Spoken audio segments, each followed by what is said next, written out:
Texas streets, honey. Y'all know we got Governor Hot Wheels down there. Come on now. And the only thing hot about him is that he is a hot mess, honey. So, Of course, Crockett now claims Hot Wheels was about shipping migrants out of the state. Don't you get that? Not the governor's condition. you're okay with you okay with punching? It's Ted Cruz. I mean, like, this dude has to be knocked over the head, like, hard, right? Like, there is no niceness, like, at all. Like, you go clean off of him, right? So much for Michelle Obama's when they go low, we go high. Crockett went as low as humanly possible by mocking Governor Greg Abbott for being paralyzed. Your idea? This is what your party's going to do now, is do Trump, but gross, but worse, and then pretend it's not, I'm not here for this, and please do better. Please, this cannot be the answer for the future of the Democratic Party. Number one at being dumb, the new face of the DNC. Gather round, cause that's our Jasmine. After making an offensive remark directed at a man in a wheelchair, Representative Jasmine Crockett declined to issue an apology to the Texas government. The incident drew sharp criticism from Greg Gutfeld, who condemned her comments and accused her of demonstrating a double standard and a lack of basic respect. His reaction echoed a broader backlash, with some of her usual supporters also expressing disappointment. Many believe the remark crossed a line that cannot be easily defended. Now they thirst for blood. Jasmine Crockett is upping her temper tantrums, now saying the only way Democrats can win elections is by throwing hands. I think you punch. I think you're okay with you okay with punching. It's Ted Cruz. I mean, like, this dude has to be knocked over the head, like, hard, right? Like, there is no niceties with him, like, at all. Like, you go clean off on him, right? So much for Michelle Obama's when they go low, we go high. Crockett went as low as humanly possible by mocking Governor Greg Abbott for being paralyzed. We in these hot Texas streets, honey. Y'all know we got Governor Hot Wheels down there. Come on now. And the only thing hot about him is that he is a hot mess, honey. So, Of course, Crockett now claims Hot Wheels was about shipping migrants out of the state. Don't you get that? Not the Governor Hot Wheels. She claims that it had nothing to do with the fact that he actually moves by wheels in a wheelchair, and he's good looking. Her cleanup was worse. That was one of the worst things I've ever seen. It was super dumb. So basically she's saying, I didn't do it. And even I did do it, though, we're the victims of it. And I think that the Democrats have a problem. Remember Maxine Waters back in 2019 and 2020? She had all of those things of get up in their faces. Do you remember that? Yes. And that was actually really helpful for Republicans. And it helped over the years to bring more people, like the young people we're talking about, over to the Republican side of things. Mm-hmm. You know, Richard, I don't know about you, but I want to see way more of Jasmine Crockett. I want to see her everywhere. I think she is the perfect face of the modern Democrat Party. What say you? I do think that there are a lot of Democrats that really like Jasmine Crockett. But let's be very clear here, and let's acknowledge that the name calling is on both sides of the aisle. Everybody does it. It gins up the base. I mean, I think we can go through Donald Trump's greatest hits of name calling, and we can go blow for blow. And I can't think find one about a guy in a wheelchair. I mean, I'm sure. I want to say he attacked a mentally challenged reporter once, but we can. No, that's not true. Okay, here we go. Debunked. Once again, I think if we were to go to the list of who did more name calling, I think Donald Trump would win that list. Again, he didn't denigrate somebody in a wheelchair. Greg Gutfeld made it clear that moments like these are revealing, pulling back the curtain on public figures and exposing the contrast between image and reality. He didn't just criticize Representative Crockett, he challenged the narrative she had presented, scrutinizing her words and highlighting what he saw as inconsistencies and misrepresentations. For Gutfeld, this was about more than one incident. It was a call for greater accountability across the board. Now, she claims that she wasn't talking about Abbott's wheelchair at all. Yet she's mentioned Abbott's wheels before. In 2022, she posted Beto's rolling around the state. Where's Abbott rolling to? And according to the Washington Free Beacon, Crockett also liked several Facebook comments referring to Abbott as Hot Wheels back in 2021. But is Jazz having an identity crisis? This is her now. It's Ted Cruz. I mean, like, this dude dude has to be knocked over the head, like hard, right? Like there is no niceties with him. And to be clear, free speech is not about whatever it is that y'all want somebody to say. And the idea that you want to shut down everybody that is not Fox News is bull. We need to stop playing because that's what y'all are doing in here. But wait, this was her before she went to D.C. Well, it's good to see you in the new year. You know, no one could have told me that when I went down to Austin, now it looks like a little bit over a year ago, that I would be running for Congress. It's just not what my plan was. But what I've always decided is that I would step up when there was a need. Tyrus!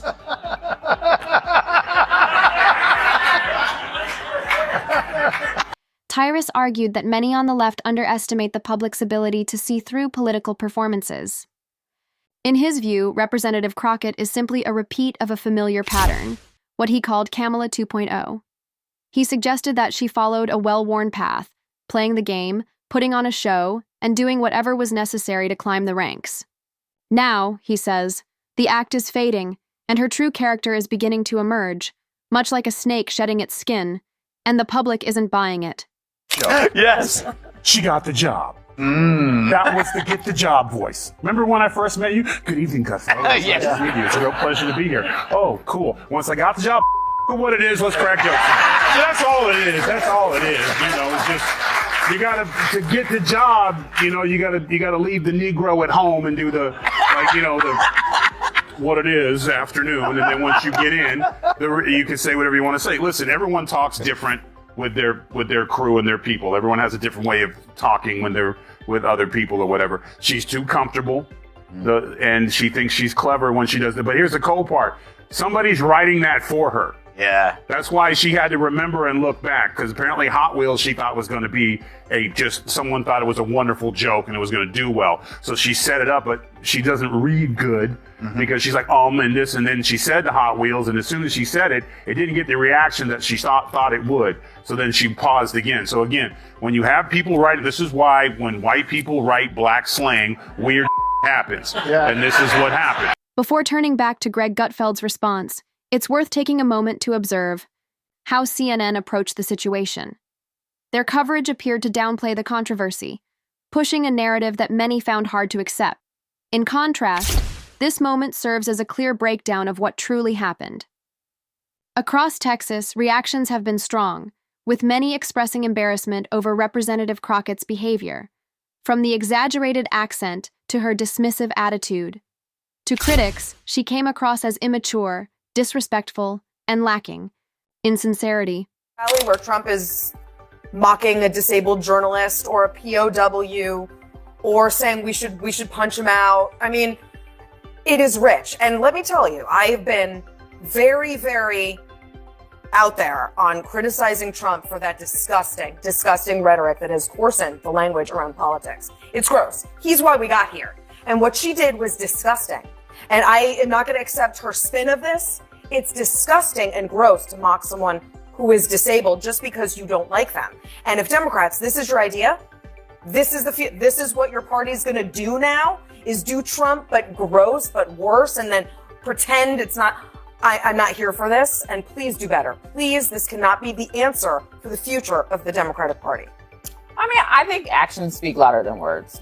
And in this instance, I think we have a president who, when the plane crash happened in Washington, D.C., he blamed it on people with disabilities.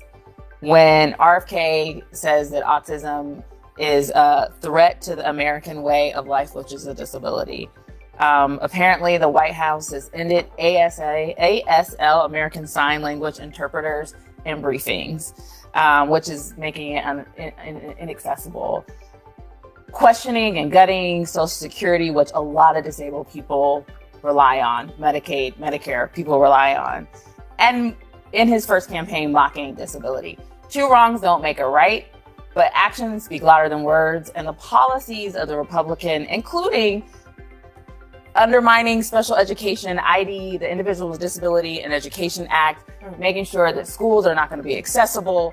Those are the actions of this administration. Those are the actions of the Republican Party. I would rather folks be demonizing those things than. But to be clear, you don't agree with what she said, right? Well, her explanation was that she wasn't referring to that policy. If she So was, you buy that? but here's the thing.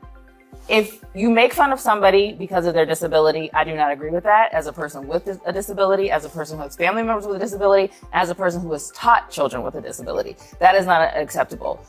She said that's not what she was doing. And so I know Jasmine, and I believe Jasmine if that's what she was saying. Are we now expected to accept every statement she makes simply because of her race? That kind of thinking is deeply flawed. This is a pattern we've seen from Democrats time and again, turning legitimate criticism into an identity issue and falling back on Trump as a deflection. Yes, Trump had his own theatrics, but many argue he was achieving real results in the process. Meanwhile, the progressive wing of the party, often labeled as woke, appears to be losing momentum. If Democrats want to remain relevant, critics suggest they focus less on deflecting blame and more on holding their own accountable, especially those whose actions undermine credibility and trust. He's trying to find a way to look tough and to show fight. But this is not the way. I don't think the cursing is going to work. I think I've been on stage and I've gotten, a little bit hyped sometimes too. I hope that she will take this as lessons. You talked about learning lessons, that type of stuff. It doesn't sound to me like she's actually taking full responsibility. If that's true, I don't like it, and she can't do that again.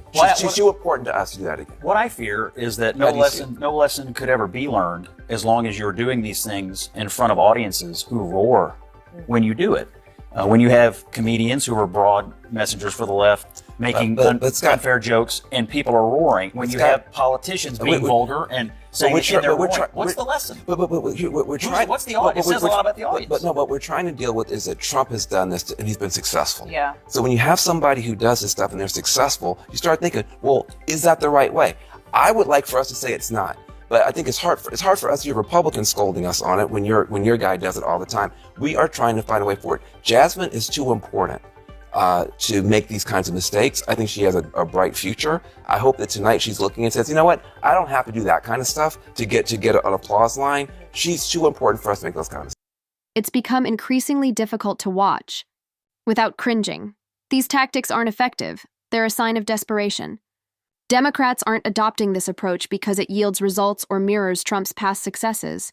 They're doing it because they're losing support. High-profile allies have grown quiet, fundraising efforts are reportedly slowing, and core supporters are beginning to drift away. Yet instead of addressing these warning signs, the party continues to veer further from the issues that matter most to everyday Americans. To many observers, it looks like a party in free fall, unaware or unwilling to acknowledge what's happening. The current Democratic leadership, often seen as the true face of the party, appears less focused on serving the people and more concerned with preserving power within their inner circle. Rather than fighting for working Americans, critics argue they exploit public support to secure positions that benefit themselves, growing wealthier each year while leaving the public with little more than empty promises. Meanwhile, the consequences of their policies and messaging have only fueled the Republican resurgence, strengthening their position ahead of the next election. Still, it's hard not to feel a sense of sympathy for those who continue to oppose Trump out of sheer emotion, clinging to the belief that the Democrats are still fighting the good fight, despite mounting evidence to the contrary.